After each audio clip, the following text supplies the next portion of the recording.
Welcome to From the Pilot Seat. Join me as we explore real aviation stories, lessons learned, and incredible flying machines. If you love flying or want to learn, hit subscribe and come along for the ride. For deeper insights, check out my books, Lessons from the Sky and From the Pilot Seat. They could make all the difference on your next flight. Is give a friend.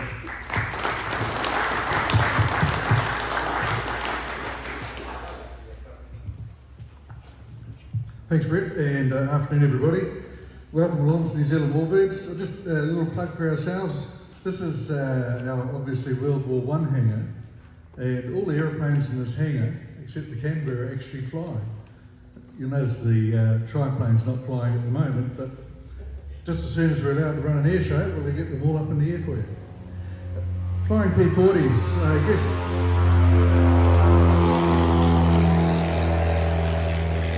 I got lucky enough to fly a P-40 back in about 2022, I guess, which was in Charlie Alpha Golf. And the short story is the owner at the time, Garth Hogan, was letting a few people fly the aircraft. And I got brave enough to ask him if I could be one of those few people.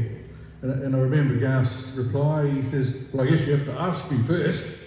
And if you know Garth, you'd understand that reply. Anyway, so I had the opportunity to fly Charlie Alpha Golf and got more and more involved with it. And yeah, it's just been a great buzz. And so along the line of flying these old aeroplanes is one day you get asked, could you do a little bit of test flying for us? Which is sort of the next step up. There's nothing different to test flying it to flying it on any other day, really, except that nobody's flown it before. Well, not in that form. But to me, it's not to be taken lightly, of course, but you're hopping in an aircraft, which, in the case of the Kitty Hawk, there's 13,000 of them built. So over the time of that they were being built and the time they were being used, they ironed out most of the bugs, if you like. So you're hopping into something which is pretty well proven. If we compare this aircraft, Bianca, with the aircraft that rolled off the factory, the way I see it, the aircraft that rolled off the factory was pushed out of a sausage machine. There was this factory going full bore, turning out these aircraft. They were built by production workers, if you like. We've all heard the story of Rosie the Riveter, etc., etc. And they were just shoved out the far end and off they went. Whereas this aeroplane has actually been lovingly restored by these magicians over here. And they don't leave any stone unturned. They don't leave anything to risk or to chance or anything else. It's got to be perfect before they will send it out the door. And then all along the way it's been subject to pretty rigorous checking, paperwork-wise. CAA come along and have a look at it to make sure everything's all tickety-boo. They go through the paperwork with a fine-tooth comb. They ask every unfortunate question which they possibly could. And Marty and Stephen Kay, they've got to produce the evidence that everything is absolutely that everything is absolutely kosher on the aircraft. So when I come along to hop into it, they've done all the hard work, and for me it's just a little bit of glory, but it's the aircraft's been ground run, it's been put through its paces, it's got to be good. And so we hop in it. I've also had the advantage, I guess, and because we're all Ardmore based, and I have a good relationship with the guys at Pioneer, that I've had a good opportunity to look at the aircraft as it's gone through its paces, from the sheets of aluminium in the corner of the hangar to the frames on the jigs, etc. as it gets built up. So I've had if you look, almost, although I haven't got my hands dirty, I've had the opportunity to get hands-on with the aircraft and sitting in it while it's getting prepared and the whole 9 yards. So I'm in a very fortunate position. I'm not hopping into something that I just don't know. I'm hopping into something which I've got a pretty good knowledge of what it's all about. So what do? We start off very, very gently and work our way up. And so the first flight is typically exactly that. It's the first flight. We want to get ourselves airborne. We want to go over the airfield, fly around a few orbits, keep a really eagle eye on the temperatures and pressures and make sure that everything's going all right. And we land the aeroplane and give it back to these guys and say, okay, yours again. Check it out. In the case of, I've got to admit, the first takeoff is always a little bit of a heartbeat. A bit of a heartbeat moment. You know that the engineers have done all the engine runs and checked it out as much as they could. But it's not until you're racing down the runway approaching sort of 60 or 70 or 80 knots and about to get airborne that you've got an opportunity to make sure everything's going the way it should. And touch wood, so far it has. Bianca was no different down the runway, just like a P-40 always does. Get her up to about 100 miles an hour, pull back on the stick, and suddenly the ground gets smaller and you're on your way. And we did the normal thing over the airfield, around and around. And then I found in this one is that as I throttled back, we had a photography airplane over here at Harbour because it's always nice to get a picture of the first flight. And so I was slowing down to catch down on the harbour arch because it wasn't catching up. And the old engine gave a couple of big coughs, which sort of got my attention. And it was, so that was the end of the photography session, and we landed it. And as Steve explained, it turned out to be a problem with the carburetor. So that was fixed up, put back on, all ground run, and off we go again. And so we had a 5-hour test flying program. The first few flights are very subdued. It's just over the airfield, making sure, as I say, all the temperatures and pressures and everything's working exactly as it should.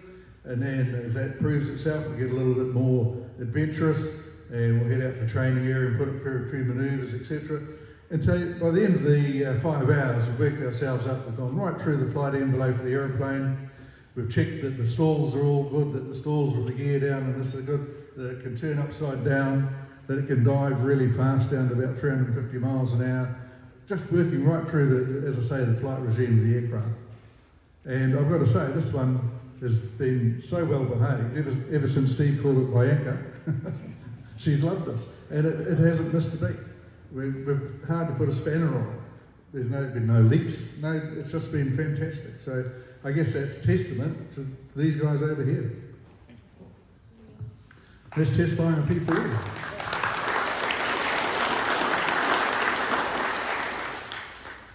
So happy to field any easy questions. Yeah. Does it handle much differently being shorter? To the CAG? Short answer is no. So this is an E model Kitty Hawk, and CAG is an N model. And as they went through their lifetime, they introduced what they thought were improvements to it, I guess. And one of the so-called improvements that the Kitty Hawk is very, I call it yaw. You've got any pilots here will understand that every time you think about changing the speed or the power, you've got to change your rudder pedals or your rudder trim because it reacts quite a lot. And in an attempt to improve that, they put a longer tail on it. And if you look closely at them, you see the tail on CAG or the rudder is, I think it's 12 or 13 inches or something further back. And they did that in an attempt to improve its longitudinal stability. It didn't work. And so the two aeroplanes together have pretty much, if you close your eyes, you wouldn't know which one you're in. They're almost identical. How does it behave in the stall, Frank? Pretty docile. Once again, if you're into aerodynamics and piloting things and stuff, anything with a reasonably round leading edge is going to have a reasonably docile stall because it gets a nice breakaway of the airflow and all that magical stuff. And both these airplanes are 1936 design, so it's quite an old design relatively, and it's a very benign stall. It just does exactly what the Cessna does. It drops its nose. Occasionally they'll drop their wings because they haven't got the balance quite right, but yeah, very docile.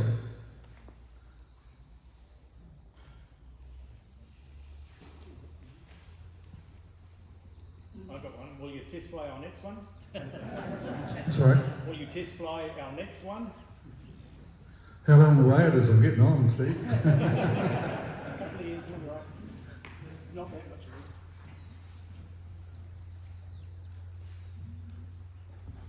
All right, no questions. I'll keep talking. So, in the background, you'll see, we should take the covers off, it's not going to rain, is Polikarpov Po-2.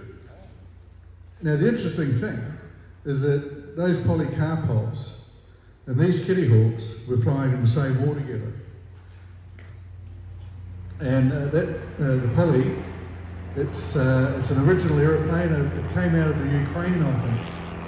And the Russians designed them in the 1920s as a training aeroplane to replace what they had as Avro 504s, which were a First World War aeroplane that they were using for training.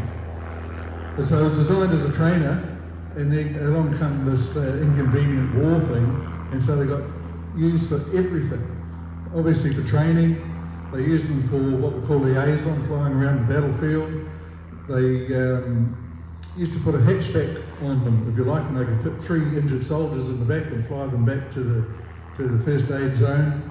They used them at the night time for interdiction bombing, and if you want to read a story, it's called the Night Witches, which is a squadron of lady pilots in Russia, and they used to fly the old Polikarpovs over the German lines at night and fire out a few bombs. Didn't do much damage, but it kept the Germans awake.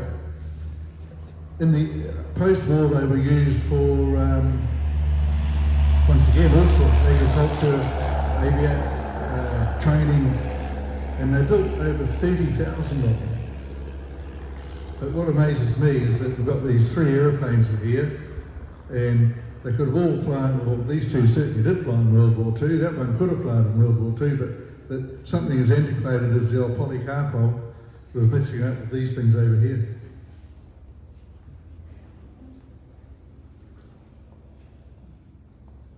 We've still got time.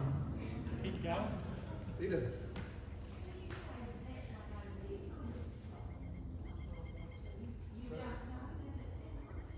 Sorry. That aeroplane over there, you Polly. said it could have flown in Yeah. World War II, but you don't know. No, I'm not sure of its history. Oh. Yeah, I'm not sure of its exact history of that one, but yeah, there's a good chance. That's the Currawong. Currawong? Oh, I can't see it. Yeah, sorry, yeah.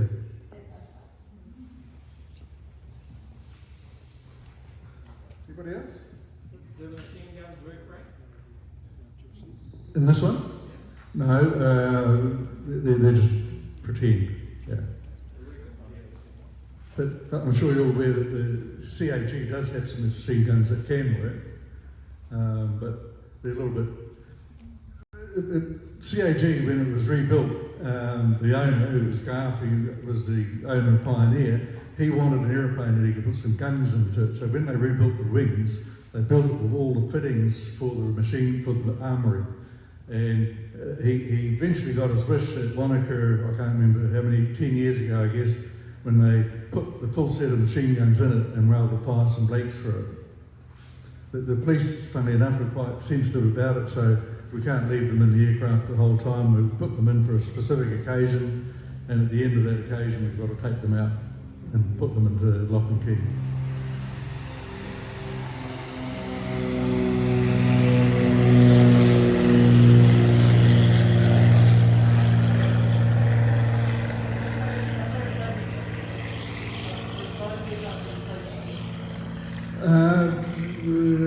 Yeah, they're both Allisons. They're both Allison 1710s. They might be slightly different marks, are they? Yeah, different. Is that why they got different exhaust stacks? Yeah, that was part of the development. I understand they put the fishtails on it to try and get a little bit of thrust out of them. The Kitty Hawk was, as I said, it's a 1936 design, and so the Brits used them initially, didn't like them because they had no altitude performance. The supercharging in the Allison is pretty basic, and it's great up to 10,000 feet, and then it runs out of puff, gets very asthmatic. And the European war was generally fought at high level, above 20,000 feet, so the Kitty Hawk didn't mix it. Where it did work very good was at lower level, and so it was, I'm a little bit biased, but the Pacific fighter. And so when the Japanese attacked Pearl Harbor, the Kitty Hawk was the frontline American aircraft, and it saw all the action in the early part of World War II in the Pacific. And the Aussies had, I think, 400 or something of them, and the Aussies used them extensively in New Guinea. Of course, the New Zealand Air Force had 250 something of them, and we used it extensively in the early phase of the Pacific War before more modern aircraft came along. So, in an attempt to improve the performance, one of the differences between these two aircraft is Curtiss tried to make it lighter, and they put a slightly skinnier undercarriage in it, and they took instruments out, and they did all sorts of chicken shit stuff to try and get some weight out of the airplane to improve its performance. And one of the other things they did is the fishtail exhaust was the idea would create a little jet, and so maybe give about 5 pounds of forward thrust or something, I don't know, but yeah, it wouldn't be much in it.